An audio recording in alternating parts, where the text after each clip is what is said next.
Eh, aku kenal dunia sastra itu ketika duduk di kelas 1 SMP ya. Itu sudah mengenal sekali ya, bukan cuma mengenal sekali, itu sudah di SMP. Dan di kelas 5 itu sudah membaca, mulai membaca itu kelas 5, kelas 6, kelas 1 SMP itu sudah mengenal sastra. Dan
menjadi sekolah itu stensilan, itu bukan main, itu sangat senang sekali ya, luar biasa senangnya bisa dimuat di majalah sekolah. Jadi kayak leaflet itu bentuknya ya, di stensil. Nah kemudian baru merambah ke majalah anak-anak, kemudian termasuk majalah Kuncung waktu itu ya. Lalu kelas 3 itu sudah mulai benar-benar mabuk betul, kan, kepengen betul menulis gitu, menulis dan pengen betul menjadi gitu, entah menjadi apa, yang jelas menjadi pengarang aja bang gitu. Itu menjadi cita-cita, jadi cita-cita yang lain semua kubur semua, pengen jadi pengarang.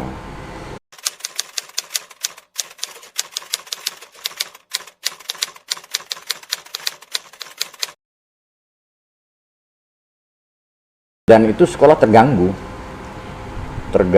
memang, karena memang aktivitasnya lebih banyak pada membaca gitu, berjam-jam itu saya di toko buku atau di warung-warung komik itu setiap hari sore itu. Kemudian baru saya dijemput dipanggil ya, bukan dijemput, dicari-cari, baru saya pulang. Dan itu mengganggu sekolah. Dan saya sempat berhenti sekolah 2 kali, itu cuma karena kepingin menulis itu. Dan nganggur setahun, lalu kemudian saya lanjut di kelas 3 SMP di Serang, di Banten.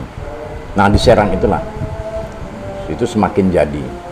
Tapi karena saya tinggal dengan kakak ibu, dan dia tentara, waktu itu komandan Kodim di Serang. Karena disiplinnya bukan main, dan saya nggak bisa bebas menulis. Jadi saya menulis itu di luar. Kalau di rumah itu di ini betul, karena streng sekali sih, disiplin sekali. Jadi saya dikirim ke Serang itu untuk sekolah, jadi bukan untuk macam-macam.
kemudian Indra Tranggono, kemudian Joko Kanto, semua ya, yang ini kawan-kawan itu semua. Dan Cak Nun waktu itu masih di Amerika. Baru kemudian tahun berikutnya sekitar tahun-tahun 88 kalau tidak salah, waktu saya gabung dengan Teater Pusaka. Di situ ketemu dengan Ismet N.M. Haris, kemudian Chandra, Sam Chandra Mantik, dan kemudian Arifin Berandan, dan mereka sangat membantu proses kreatif saya betul waktu itu. Dan kita setiap hari mengirimkan tulisan itu macam-macam, ada tulisan reportase budaya, pokoknya macam-macam. Sasaran pertama Kompas, kemudian sasaran kedua itu Suara Merdeka, Kedaulatan Rakyat, karena itu kita ngirim itu terus ke Republika, Media Indonesia, dan itu sasaran kita itu. Jadi reportase itu yang kecil-kecil itu cuma laporan budaya, dan itu hanya untuk mengejar honor supaya bisa bertahan untuk di Teater Pusaka itu.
Bersama Sudarmono, saya ketemu dengan Cak Nun, saya ngomong, saya hanya menyampaikan terima kasih saya kepada Cak Nun pada saat itu. Cak, saya sudah saya masih tetap menulis sampai hari ini, dan saya sudah menulis beberapa buku, dan terima kasih panjenengan sudah mengizinkan saya belajar. Dan respon beliau itu sangat luar biasa waktu itu, dan bikin saya agak sedikit apa gitu ya udah. Nah itu saya yang menurut.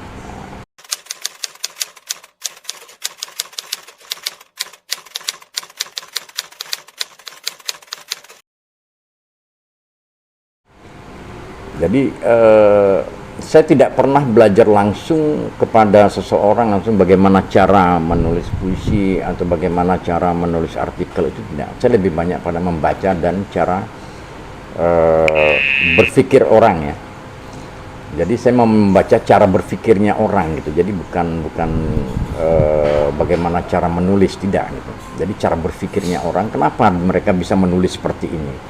Tulisannya begitu bagus sekali dan sangat luar biasa gitu ya. Baik itu puisi, cerpen ya, kemudian kritik sastra, artikel dan semua ya. Saya tidak hanya membaca karya-karya mereka gitu. Jadi tidak langsung belajar kepada mereka, enggak. Dan saya kira belajar seperti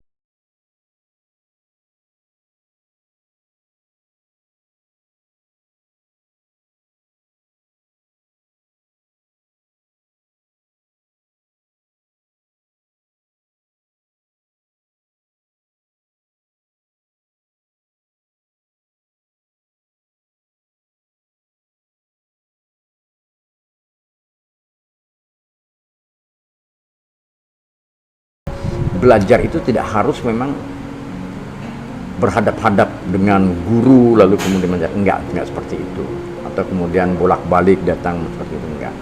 Tapi benar-benar menghikmati betul karya-karya yang sudah ditulis oleh orang lain dan kemudian belajar dari tulisan-tulisan itu. Termasuk seperti tulisannya ini seperti saya membaca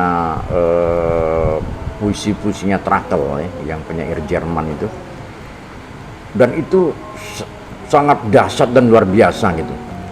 Padahal latar belakang hidupnya juga mungkin kalau apa ya, saya ini tragis ya, tapi cara berpikirnya itu luar biasa gitu. Karya-karya yang dilahirkan pun juga sangat luar biasa. Nah, itu sangat berpengaruh sekali gitu loh.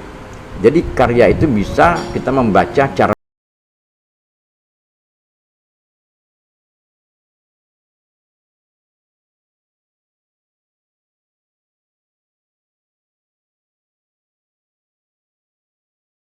akhirnya saya bikin untuk praktek untuk mengajarkan ini kepada orang lain. Nah, saya mulai dari sekolah di SMP, kemudian itu saya merasa sukses waktu itu memberikan materi sastra pada saat itu tahun 91 ya. Nah, kemudian lanjut saya masuk ke waktu itu di yang kedua di tahun 93 di UI di Fakultas Sastra Prancis. Nah, saya dibawa sama Anne Matahari, dan kemudian saya dikenalkan dengan Pak Yudi, itu salah satu dosen di Fakultas Sastra Prancis itu, dia orang Tegal. Dan saya ngasih materi di sana waktu itu. Nah, itu yang pertama di perguruan tinggi. Saya merasa sudah mulai pede gitu. Ini dulu. Nah, ini saya memaparkan itu pengalaman saya bagaimana saya menulis gitu, proses kreatif menulis. Nah, kemudian berlanjut tetap di jalan menulis, membaca puisi dan kemudian sambil menulis.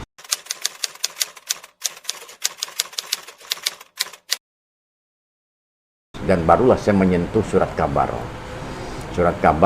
dan pertama saya menjadi redaktur budaya di surat kabar Ampera di Jambi, kemudian Warta Masa itu dengan Edi Marpau pemiliknya. Nah, kemudian juga di di Cakrabangsa ya, terakhir itu Cakrabangsa redaktur budaya, dan itu saya baru menyentuh surat kabar, saya menjadi bagian dari pelaku surat kabar waktu itu.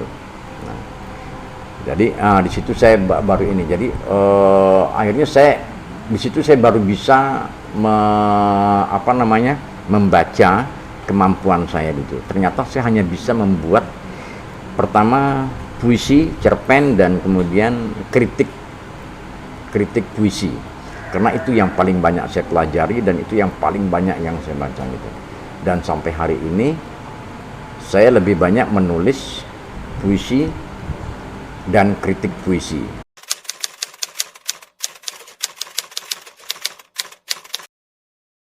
ternyata memang apa ya, memilih ya, pilihan itu tidak akan membuat kita menyesal kalau memang itu benar ya pilihan itu. Dan aku merasakan itu. Aku tidak merasa bersalah pada diri sendiri, apalagi pada keluarga ya, tidak. Karena ini memang dipilih gitu loh. Ini pilihan. Gitu. Jadi menjadi penyair, kata orang, penulis seperti puisi, dan orang bilang dari mana mau dapat uang itu dari puisi.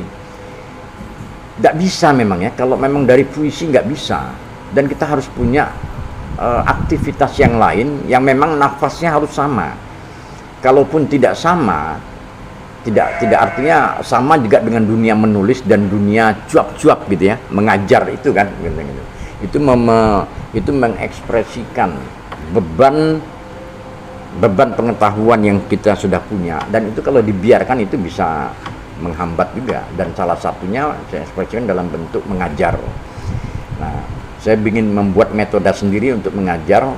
Itu saya belajar juga dari metaforming, dan dengan mempelajari metaforming itu aku lebih leluasa dan lebih pede gitu mengajar itu. Artinya tidak menggunakan teknik mengajar yang kemudian membuat siswa menjadi lebih nyaman gitu di kelas ketika aku memberikan materi tentang jurnalistik, kemudian sastra dan kebudayaan secara luas gitu ya gitu.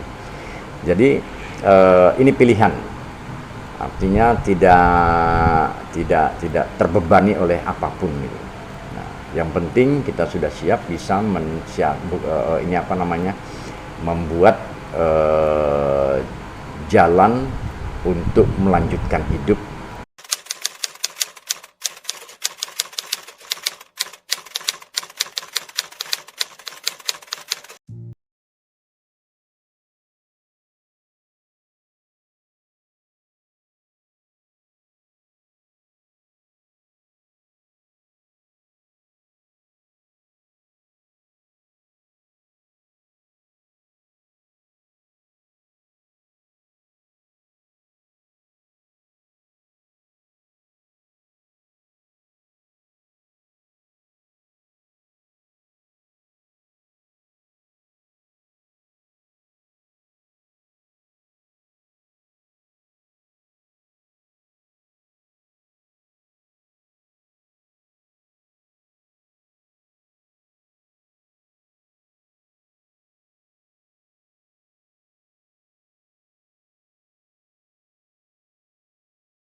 Dia bilang, ayo, jawabnya seperti itu ya.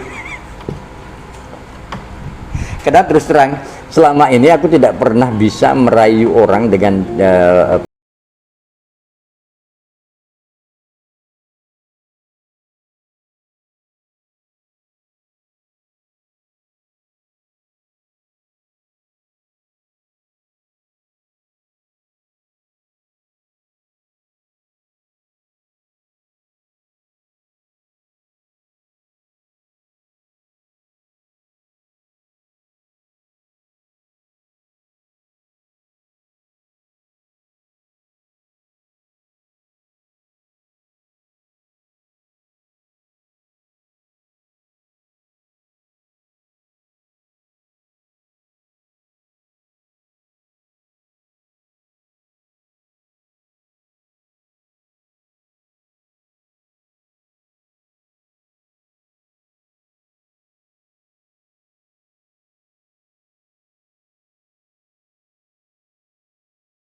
istriku, Dek, tadi waktu Mas baca puisi waktu nikah tadi, maknanya semua orang nangis. Iya, katanya nangis karena malu gitu. Ternyata orang itu menangis, keluarga istri itu menangis itu karena malu. Karena malu, ini calon menantunya maharnya bukan uang dan bukan emas tapi puisi, miskin sekali, dia pikir begitu. Saya agak malam itu di tempat tidur itu, aku berpikir cepat sekali, aku berharap cepat pagi datang gitu ya. Aku harus ngomong dengan orang tua, dengan mertua, aku harus ngomong, aku harus jelaskan bahwa aku tidak akan memberikan makan pasir atau batu pada anak sampean. Aku akan memberikan dimakan nasi dan akan kubikinkan rumah yang layak hidupnya. Aku meyakinkan itu. Jadi jangan khawatir. Jadi puisi itu hanya ini aja, apa namanya? Bukan simbolik ya, tapi memang benar-benar itu puisi itu ruh dari kehidupan aku gitu. Dan aku harus pertaruhkan gitu. Kenapa Indramayu? Akhirnya aku berpikir lagi, melanjutkan pemikiran aku kenapa memilih Indramayu. Indramayu awalnya memang karena tertarik aja seperti biasa gitu, tapi setelah kemudian mendapatkan istri dan kemudian negara juga waktu dalam keadaan kacau juga, masih kacau, aku punya pemikiran, aku membaca beberapa strategi Sun Tzu pada saat itu kebetulan, dan ada satu strategi Sun Tzu yang membuat aku bertahan di Indramayu. Bertanamlah